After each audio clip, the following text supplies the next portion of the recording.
Hello students. आज का ये जो हमारा वीडियो लेक्चर है, ये मेनली हमारा टॉपिक आज जो हम कवर करने वाले हैं इस लेक्चर में वो है अर्थिंग। देखिए, आज का ये वीडियो में हम अर्थिंग देखेंगे, टाइप्स ऑफ अर्थिंग के बारे में बात करेंगे, कौन कौन से अर्थिंग टेक्निक होते हैं जिसको हम यूज़ कर रहे हैं। जैसे कुछ अर्थिंग आप देख रहे होंगे डायग्राम में, यहाँ पर कौन कौन से अर्थिंग किए जाते हैं, हम इनके बारे में डिस्कशन करेंगे कि अर्थिंग क्या होता है। जैसे आपके पास, आप घर में भी अगर आप देखते होंगे तो एक स्विच बोर्ड आपके पास ऐसे हर एक घर में डोमेस्टिक में आपको दिखेगा, जहाँ पर एक स्विच यहाँ पर आपको ये दिखाई देगा और दो नीचे स्विच ऐसे स्विचेज ऐसे होते हैं। आप देखेंगे ये वाला जो होता है, ये तो आप सबको पता है, ये हमारा अर्थ का लाइन है, ये हमारा अर्थ या फिर आप इसको ग्राउंड बोलते हैं। ठीक है, अब इन दोनों में हमें कंफ्यूजन होता है, सर कौन सा लाइन है कौन सा फेज है। ठीक है, कभी कभी आप जैसे कभी ट्रेड टेस्ट में जाते हैं, कभी आपसे पूछा जाता है डायरेक्ट आप टेस्टर लगा के बताइए कि कौन सा हमारा लाइन है और कौन सा हमारा न्यूट्रल है। तो हमेशा याद रखिएगा, राइट साइड में जो हम बना लेते हैं ये हमेशा लाइन होता है, लाइन, या फिर जिसको हम क्या कह सकते हैं, ये हमारा फेज है, लाइव वायर है। ठीक है, और जो लेफ्ट में हमारा यहाँ पर स्विच बोर्ड में ये हमारा होता है, ये हमारा न्यूट्रल होता है।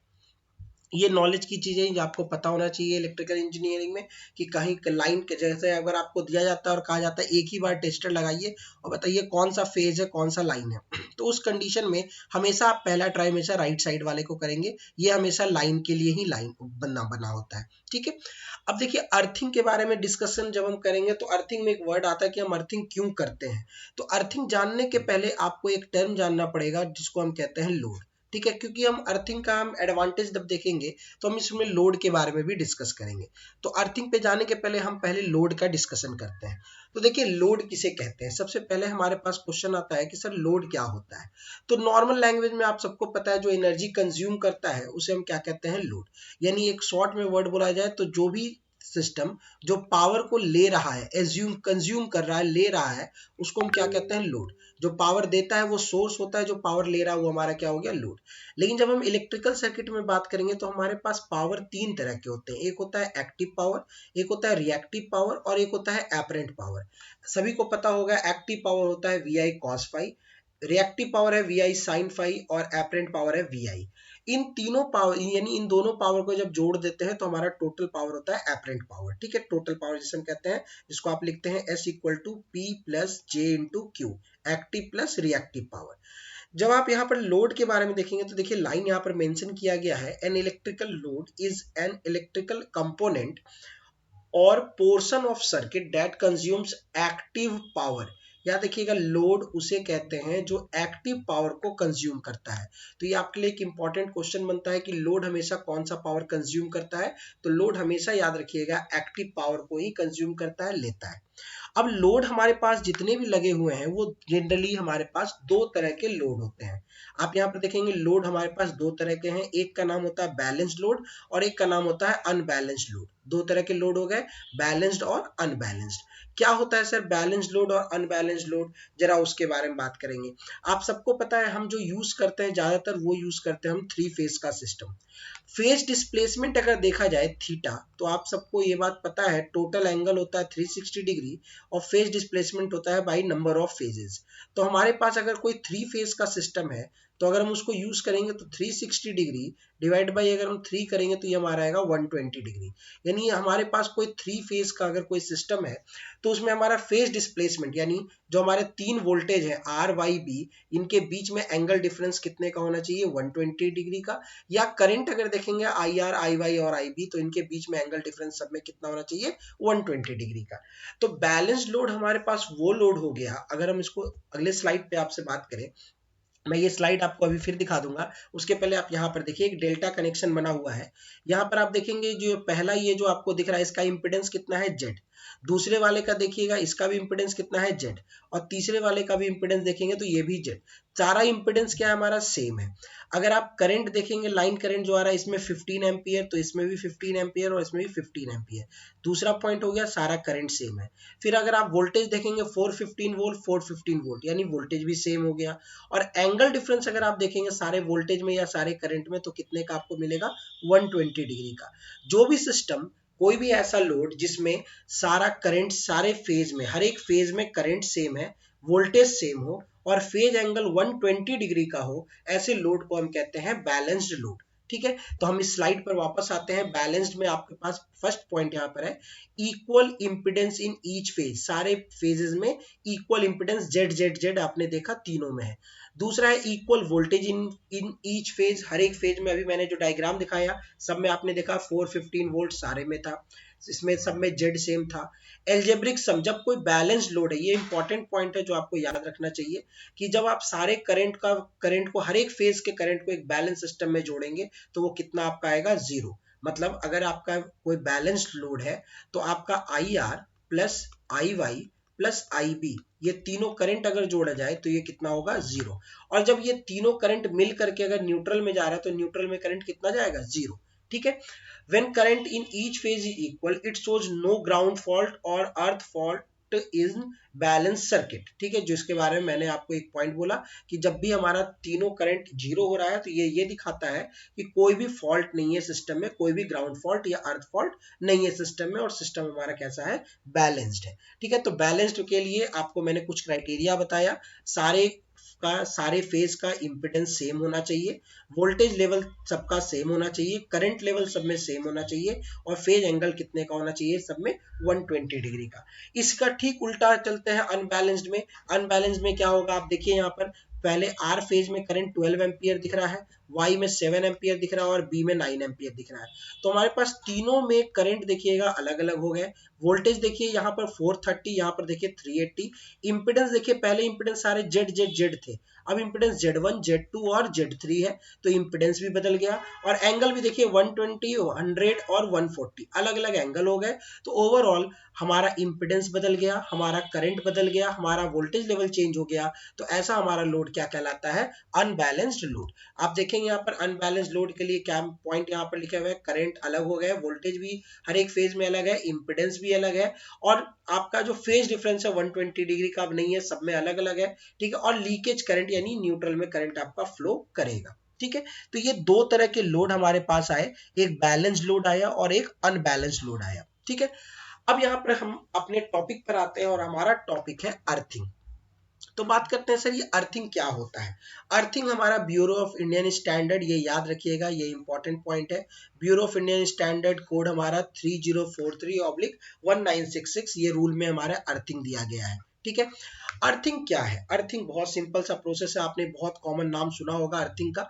Earthing is a process of connecting some specific area of electric power system with earth through low resistance wire for safety purpose। Earthing एक मेथड है जिसके थ्रू हम इलेक्ट्रिकल पावर को, पावर सिस्टम के पार्ट्स को हम अर्थ के थ्रू कनेक्ट करते हैं। देखिए अर्थ हमेशा एक वर्ड याद रखिएगा, अर्थ आप सबको पता है रेडियस में बहुत बड़ा है, जिसकी वजह से अर्थ का जो पोटेंशियल होता है, वोल्टेज होता है, हम नॉर्मली कह देते हैं इलेक्ट्रिकल इंजीनियरिंग में कि earth potential is zero, but actually earth potential is assumed to be zero.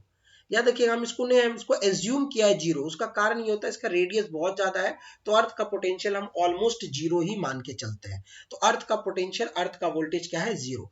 तो किसी भी इलेक्ट्रिकल इक्विपमेंट को, जैसे ये कोई हमारा इलेक्ट्रिकल इक्विपमेंट है, इसको जब आप ग्राउंड से जाके अर्थ से जब आप कनेक्ट करते हैं, इस मेथड को हम क्या कहते हैं, अर्थिंग। ठीक है, तो अर्थिंग का मेन पर्पस क्या है, क्यों करते हैं हम अर्थिंग, क्या कारण है अर्थिंग के।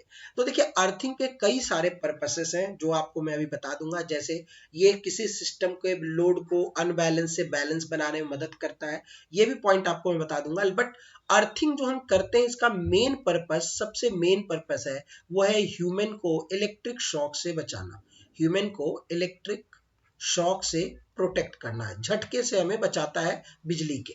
मेन जो हमारा अर्थिंग का पर्पस है वो ये है। तो जैसे अगर आप ये डायग्राम में अगर देखेंगे, बहुत कॉमन डायग्राम है ये, हमारे पास एक ट्रांसफार्मर लगा हुआ है। यहाँ पर ट्रांसफार्मर के पास से ये देखिए लाइव वायर हमारा आर फेज का दिख रहा है, ये हमारा न्यूट्रल वायर है, और ये हमारा स्विच बोर्ड है, या हमारा कोई इलेक्ट्रिकल इक्विपमेंट है।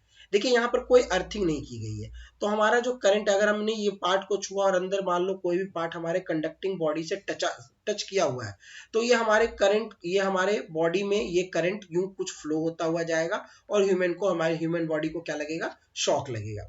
लेकिन जब आप इसमें अगर आप इसी डायग्राम में अगर ध्यान से देखेंगे तो अब सेकंड डायग्राम में वही इंसान है, यहाँ पर आप देखेंगे अब हमने यहाँ पर एक अर्थिंग यूज किया है। मैं बैक करता हूँ उस डायग्राम में, आप देखिए यहाँ पर कोई भी अर्थिंग नहीं किया गया था इलेक्ट्रिकल इक्विपमेंट को। अब यहाँ पर हमारा इलेक्ट्रिकल इक्विपमेंट क्या है, अर्थ किया हुआ है। अब अगर आप अगर आप इसके लाइव पार्ट को टच करते हैं तो भी आपको कुछ नहीं हो रहा है, क्योंकि अर्थ के थ्रू सारा करंट यहाँ से फॉल्ट करंट निकल जा रहा है। तो अब आपके पास एक बहुत इंपॉर्टेंट क्वेश्चन आपके दिमाग में यहाँ पर स्ट्राइक करना चाहिए कि सर जब हमारे पास जब ये करंट यहाँ से निकला तो करंट को तो दो रास्ते मिलने चाहिए, एक तो इधर से अर्थ के थ्रू और एक रास्ता मिलना चाहिए ह्यूमन बॉडी से, इधर से भी तो जाना चाहिए इस ह्यूमन बॉडी से होता हुआ, लेकिन ह्यूमन बॉडी से होता हुआ नहीं जा रहा है। सारा करंट अर्थ के थ्रू ही क्यों जा रहा है? ऐसा क्या कारण है कि जब हम अर्थिंग कर देते तो ह्यूमन बॉडी में बिल्कुल भी करंट नहीं जाता? क्या कारण है उसका? तो उसका कारण आप सबको पता होना चाहिए। ह्यूमन बॉडी का जो हमारा रेजिस्टेंस है वो आप सबको पता है लगभग कितना होता है, 1000 ओम। ये भी बॉडी के ऊपर डिपेंड करता है, बॉडी ड्राई है वेट है, लगभग 1000 ओम से 10,000 ओम के बीच में हमारा जो बॉडी का रेजिस्टेंस है वो मैनेज करता है। अब आप ऐसे सोचो, हमारी बॉडी का यहाँ पर रेजिस्टेंस है 1000 ओम और ये जो अर्थ वायर के थ्रू रेजिस्टेंस है, याद रखिएगा अर्थ का जो रेजिस्टेंस होता है वो 1 ओम से कम होता है, 1 ओम से कम। अब करंट के पास दो रास्ते हैं, एक हाई रेजिस्टेंस के थ्रू ग्राउंड में जाने का और एक लो रेजिस्टेंस का। सभी को पता है ये बात, आप बहुत बेसिक सा टर्म है कि करंट हमेशा फॉलो करता है लो रेजिस्टेंस का पाथ।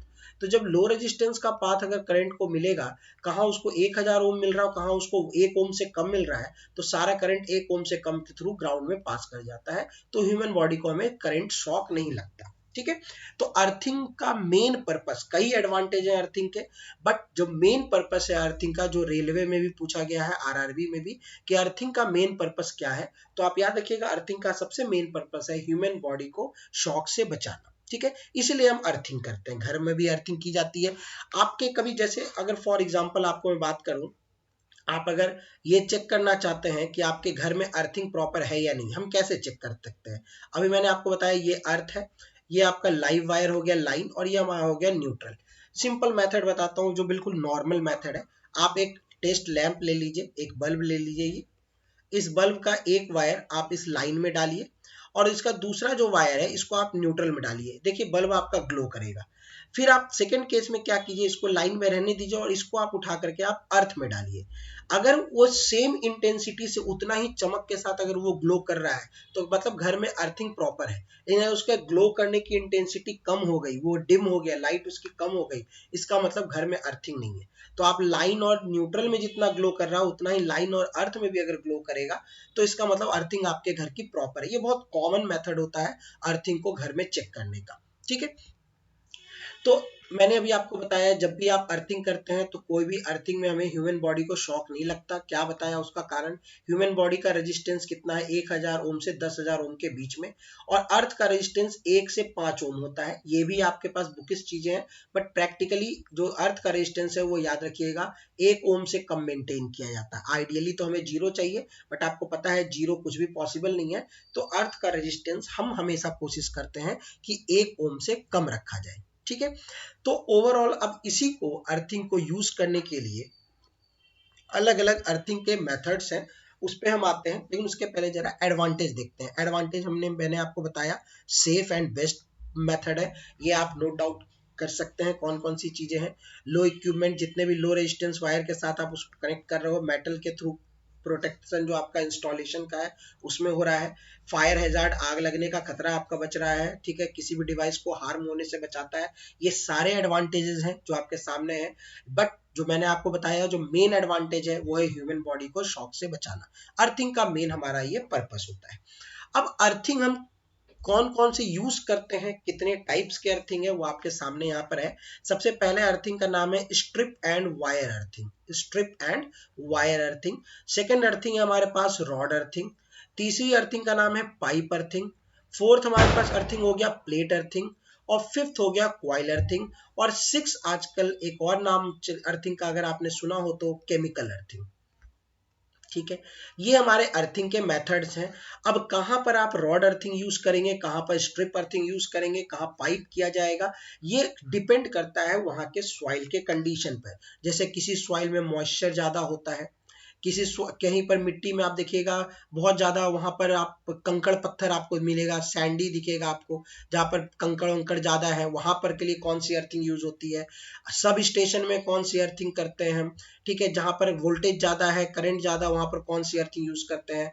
ये चीज, अगर आपके मॉइस्चर है, नमी है, उसमें कौन सी अर्थिंग होती है, ये आपको मैं एक एक करके सारे अर्थिंग का डिटेल आपको नेक्स्ट वीडियो में दूंगा। इस वीडियो को ज्यादा वीडियो बड़ा नहीं करते हैं, शॉर्ट में इस वीडियो को इतने में खत्म करते हैं।